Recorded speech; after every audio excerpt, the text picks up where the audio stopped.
donkey in a tiger's skin. A washerman named Vilasa lived in Hastinapur. He had a donkey who carried his heavy loads. But the washerman never had enough to feed him, so the poor donkey became weak.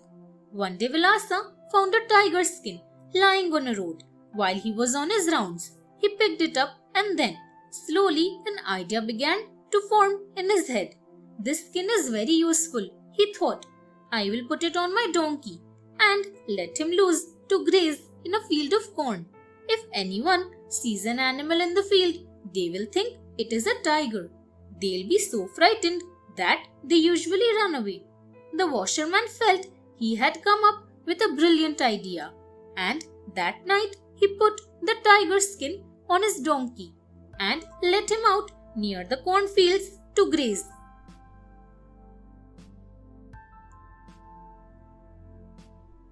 The poor donkey's fate. Soon the washerman's donkey began to look plump and healthy. He was not exhausted carrying his master's loads on his rounds. The farmer to whom the cornfields belonged was not very happy. He would find his corn had been grazed every day. He began to keep watch at night, holding a stout cudgel. Soon he found that a tiger crept into his field at night. Tigers don't eat corn, thought the farmer, puzzled. But he kept watch regularly. He put a guard armed with a bow and arrow to watch his field. One day, when the donkey was grazing in the field, the guard saw him. The donkey saw some movement and thought it was a female donkey coming to make friends. He brayed loudly. The guard was furious, finding that it was a donkey and not a tiger grazing in his cornfield. The guard shot an arrow and killed the donkey immediately.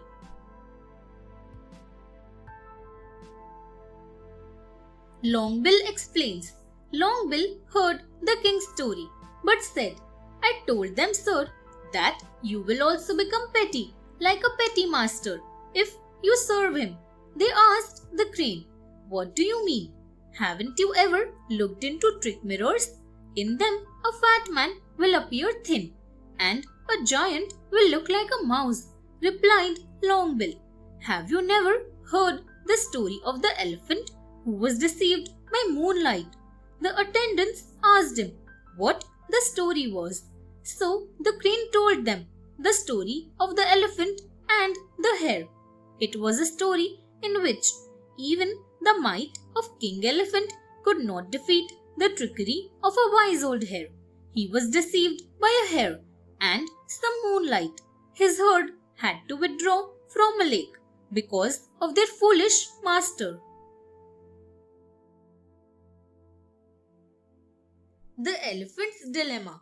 Long ago in a forest, there lived a herd of elephants. They had a lake where they would regularly drink and bathe. During one rainy season, however, there was very little rain, so their lake became dry. The elephants needed a lot of water. Soon they became desperate, so they went to their king and pleaded with him, Sir, our lake has run dry. The little animals can find sufficient water in puddles and small streams, but we need a lot of water. Please find a new source or we will all die of thirst. King Elephant found another lake in the forest and led his herd to it. The elephants were delighted and rushed into it. They ignored the hares that lived on the banks. Many of the little hares were crushed under the massive feet of the elephants and died. Thanks for watching. Do like, share, subscribe to Sahil Book House.